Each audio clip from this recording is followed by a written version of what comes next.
Royal Guard Publishing presents Dungeon Realms, a LitRPG adventure. Written by Han Yang. Performed by Matt Hicks. We are the Royal Guard. For the light. Taste my blade. Wash the filth into oblivion.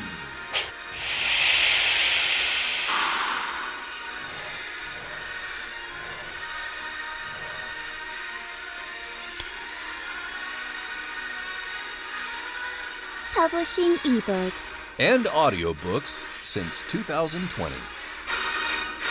Royal Guard Publishing.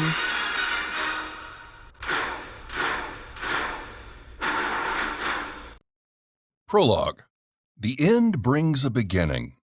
The shores of the Selvonia Sea. Waves boomed against the shore's cliffs, drowning out the evil queen's monotonous monologue. I leaned against my gnarled staff of enhanced cultivation with a distant stare of boredom. The might of humanity slew her minions until we pinned her against the cliff's edge. As she droned on about how mighty she was, I grew tired of her drivel. I found myself equally amused that she failed to surrender, even when all hope was lost. The Beetle Queen had been a thorn in the Mesonia kingdom's side for over a dozen years, but in this final moment, only death awaited her. While she continued to believe she'd be alive tomorrow, I shuddered at the sacrifices we suffered to reach this moment. 3 years into the Beetle Wars, I lost my wife to a burrow ambush. The attack was so devastating and swift, I never stood a chance of saving her. After I buried Willow, I swore an oath to exterminate the vile threat that plagued our borders and not rest until the deed was done. And so, for over a decade, I waged an endless war at the vanguard of the army.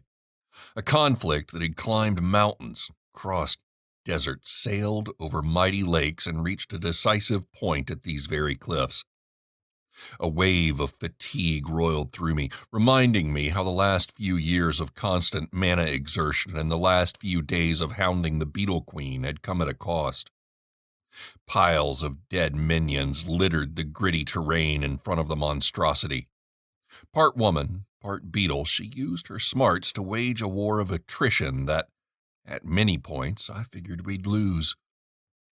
Others were far more optimistic, like the prince in his shining armor who toyed with the queen. Prince Sedroy pulled me from my thoughts with a boisterous chortle. The smug man even smacked a knee at some hidden joke. While Prince Sedroy may be vain, entitled, and arrogant, he backs it up with his amazing battle prowess. I'd like to think I carried the day and the history books would write about my altered spells of might. But they wouldn't. Enough! There's no saving you! You'll never swim across the sea to reach those wretched elves. Lower yourself before me for a merciful end, Prince Sedroy offered. As if I'd go to elven realms. You'll slay me faster than you, pathetic humans, the Beetle Queen said in an offended tone. I need a ship. And in exchange, I'll never return to the lands of Mesonia. An arrow zipped over the prince, soaring high above the heavy infantry before it angled down toward the queen. For a fleeting second, I considered boosting the speed. Instead, I swirled magic from my core to cast an enhanced vision spell. When I could see just as crisply as a hawk, I saw what I expected. The shaft of the arrow bore fine runes carved by a master runesmith. The details would have taken at least a week to place on the single wooden shaft. Prince Sedroy whipped his head over his shoulders, squinting at the raven-haired archer who fired the projectile. Orsi shrugged with indifference, pointing at the target. I knew she wouldn't dare kill the enemy, but wounding it helped everyone. The only person who enjoyed a long-winded monologue more than the Beetle Queen was Prince Sedroy. The Beetle Queen unleashed a gust of wind to swat the arrow aside. The magic wrapped around the arrow, never changing its trajectory. With widening eyes of shock, the Beetle Queen backpedaled her 6 legs, and this was her downfall. Always having minions and daughters fight on her behalf had led to her not recognizing the arrow for what it was. The monstrosity roared out defiance, knowing she had run out of room as a back leg slipped off the cliff's edge. The arrow sunk into her soft upper torso before it blasted out her back. She staggered, not even close to dead, but definitely winded as she hacked blood.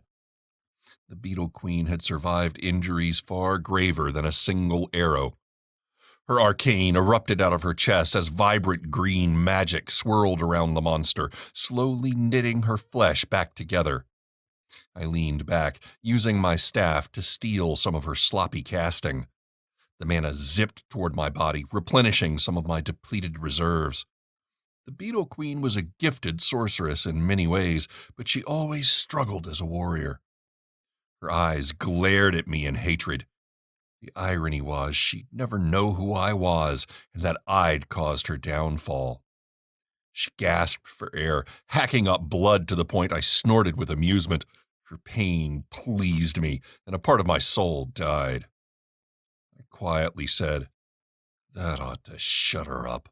No! Save me, my children! The Beetle Queen shouted, her lungs already repaired. The desperation in her voice spoke far more than her words. Her wings fluttered, and a half-dozen baby beetles dropped off her abdomen. The little hatchlings attempted to distract us while their queen spun to jump into the waves below. I didn't hesitate, summoning my magical energy from my core into a powerful lightning storm. A billowing black cloud ominously dominated the sky, turning day into night. Streaks of lightning raced down, neatly picking off each target with tremendous force. Resounding booms echoed through the area. The decoys died in gruesome explosions of blinding magic. Nearby mages stepped forward, ready to aid me if I needed. My mastery of the arcane dwarfed their combined knowledge, giving them pause as I created craters where minions once stood. Their sacrifices served a purpose, supplying an opening for the Beetle Queen to lunge off the cliff before anyone could stop her. Like the hero he was, Prince Cedroy sprinted to the edge and dove in behind her while in heavy armor. I sighed, knowing magical runes coated the metal, allowing it to be light. I also knew he'd need my help because the runes would only alleviate so much of the burden of the crashing water below. Footsteps gently scuffed the gritty terrain, and I saw Mesonia's best archer nearing. "You should have killed her," Orsi said, joining my side. The two of us walked with a purpose toward the spot where the hero and the villain had plunged into the depths of the sea. The constant boom of waves crashing into cliffs grew louder as we neared the lip. "I'd rather avoid a dungeon cell," I replied dryly. She snorted with a head shake. "I can't believe it's over." "It's not. There's always some threat, or a baby we missed that'll become a queen, or the blasted elves will unleash some new plague on our shores to do their dirty work." My magic dissipated and the clouds vanished, bringing back the warm, sunny day mixed with the salty air. A waft of burnt flesh assaulted my nostrils, causing me to wrinkle my face. Orsi shifted her bow to her offhand, patting me on the back. The thin robes did little to blunt the impact of her calloused hand repeatedly slamming into me. "Quit being such a pessimist. We earned this moment. And Willow would want you to be happy," Orsi said. It was rare for her to mention her sister, even after all these years. Her point resonated with me, and I smiled at our victory. "Ah, there it is, old man. Joy." "Don't take it too far," I teased, reaching the edge of the cliff. As the head mage for the army, I was needed and took my job seriously. Prince Cedroy clung to the side of the cliff, unable to climb higher. "May I help you, my prince?" He scowled, glaring up at me. He had somehow managed to sheathe his sword after decapitating the Beetle Queen. He clutched her hair in his free hand, letting her severed head dangle just as he precariously hung from the cliff. I understood that his venomous stare meant I'd need to deplete my mana to save him. My staff and open palm summoned the energy from the soil of Crescent, coalescing the reds and grays into a furious tornado. The power swirled around me, bending to my unflinching will. I didn't scream or cry out. I clenched my teeth with determination as I focused on the magic, carving it and the terrain into what I deemed it should be. The very fabric of reality warped around me. I envisioned stairs leading down to the prince, and so they groaned out of the cliff, coming to life from the arcane. The magical steps locked into place with reverberating thuds as they wound back and forth, jutting out of the cliff. An arm's length below Prince Cedroy, and only a few paces above the crashing waves, a platform extended piece by piece. At first, the landing area was only big enough for a single man. It continued to extend until it became a nice fishing platform. Knowing it was likely the last time I'd ever see the prince, I decided to create a small statue of him slaying the Beetle Queen. The magic danced, breathing life into the desolate area as the creation solidified. When the spell finished, fatigue crashed through me, and I collapsed to my knees. Orsi helped stabilize me while I panted to recover. She leaned over with a snicker and said, "Show off." "Hopefully it's enough to leave people like me alone," I said with a smile. "Speaking of which, what got into you with that arrow? I know you angered him on purpose. Very unwise." "The future king respects capable individuals. We're allowed transgression where others are not. While he campaigned with us every summer, the prince retired every winter." Her hazel eyes sparkled with a kindness she rarely showed. "You never stopped. And, well, it shows." The weakness that flooded my body slowly started to fade. "What's that supposed to mean?" I grumbled. Prince Cedroy crested the lip of the cliff, gesturing for me to rise. I struggled, even with Orsi's help, to regain my feet. The damn magic sucked the spirit to live out of my soul when I expelled this much. The dashing man approached and glanced down at me with a warm smile. "It means you've withered from an overuse of the arcane. You put your soul into this mission. Glenaron the Tireless, it's time for you to rest. As of today, my contract is over. If you need me, I shall come at a very steep cost while those mages hunger for your missions," I said, slowly gesturing to the assembled army of soldiers and mages. "I'm not daft, Glenaron. If Mesonia needs you, then the need will be dire." Prince Cedroy picked up the head to stare at the remnants of our enemy, losing focus for a second. "Oh, the statue looks amazing. Troops will steal it for the castle because this place doesn't deserve such an honor. Duke Barvin will seal this head for me, transforming into a private trophy. He'll lead the way home at the head of the mages while you vanish to wherever." "Sounds wonderful, my prince," I told him, and meant it. His words robbed me of my glory, and while we weren't friends, we were cordial, and I'd asked for this outcome. I honestly was a bit surprised he honored my request. "I have your leave to venture to my fiefdom." "If that's where you go, so be it. I figured you'd sell that title and fiefdom to live as an icon in Meso. Why my father bestowed that dreadful valley to you is beyond me. If any mage can ever whip it into shape, it'll be you. Come, Orsi, you have some explaining to do, and we need to accurately prepare statements for the historians," Prince Cedroy said, without ever saying thank you. Such were his ways, and the way of nobility in Mesonia. I sided with the commoners, more than happy to have my image and fond memories slip from the minds of my fellow soldiers as I trekked toward my new fiefdom. While the prince and his entourage walked back to the army camp, I pulled out a roll of parchment I always kept near to my heart. "I, King Fersen of Mesonia, grant Mage Glenaron a fiefdom in the Teravan Mountains. Between the peak of Ursine and the peak of Bracer rests the Cursed Valley. This section of untamed land is yours to rule with a taxation of 15%.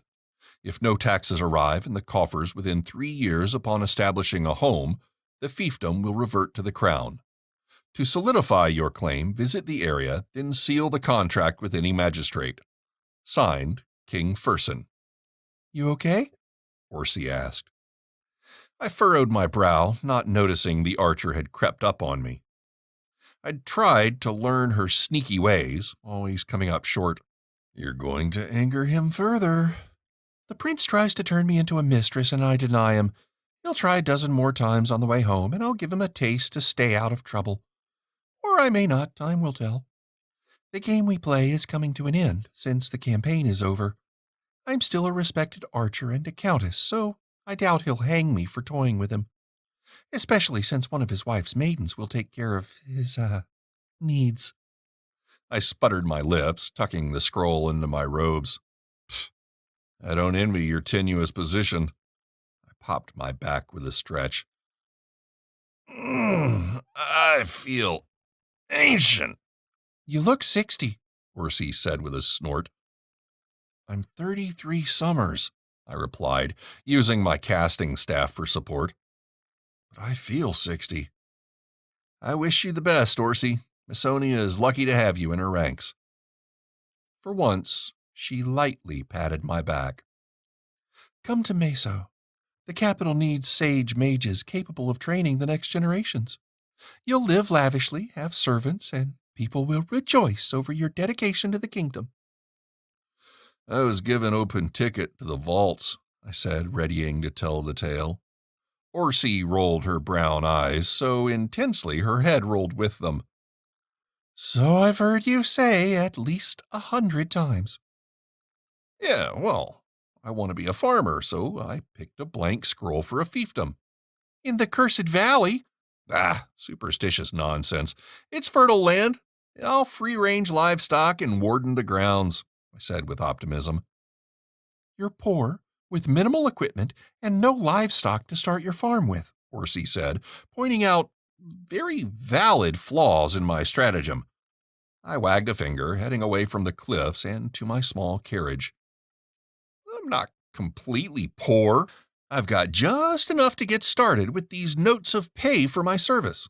Plus, I can earn coins on the trip. It's only a 3-month journey to Letar. Then a week to the mountain basin where I'll reach the valley's entrance. But it's cursed. I'll make it enchanted with willow trees, I said fondly. Oh, she batted her eyes and thought, that actually sounds nice. I shall have to visit and bring your nephews. I paused my slow walk. I'd rather enjoy that. I fear it'll be lonely, boring, and tiring. I fear the cursed valley will be, cursed, and kill you. Bah, who's negative now? She giggled with a head shake. While I leaned on the staff, Orsi used the toes of her left boot to fiddle with the dirt. This was something she did when anxious, so I waited patiently. Be safe, Glenn. Know that wherever Willow is, she's proud. I'm proud. Hopefully the next time I see you, it's not as the hunched-over old man, and you're spry again with that winning smile. You're the hero, Orsi. May Meso and your game of politics treat you well. I waved her closer and whispered into her ear. If you ever need me, even if it's as an agent or a friend, you send, simply say rotten ore. But there's no such thing, Orsi replied hastily. I pinched my face at her words and her eyes widened. Oh, that's the point. Understood. I mean it. Right if you survive. The Cursed Valley is in for a rude awakening if it thinks it can defeat the spirit of a master mage, I said. Who should be teaching, Orsi said, patting me sternly before leaving once again. Warden Mages are vital to the planet, and I fully intend to hide from the nonsense of the kingdom once and for all, I told her, raising my voice so that it reached her.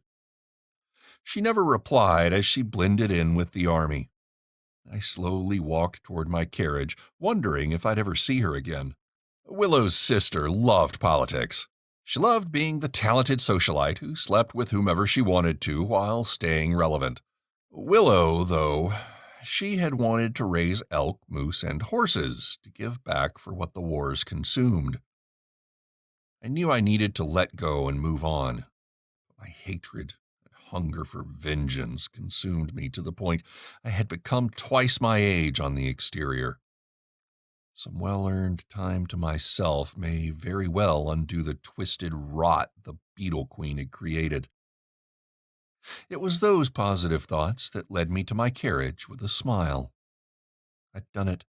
I'd won this war just as much as the prince, the soldiers, the mages, and the unfortunate dead. In a few months, I'd arrive in my new home, ready to make a positive impact on the world. I just had to hope the region didn't fight the change I wanted to bring.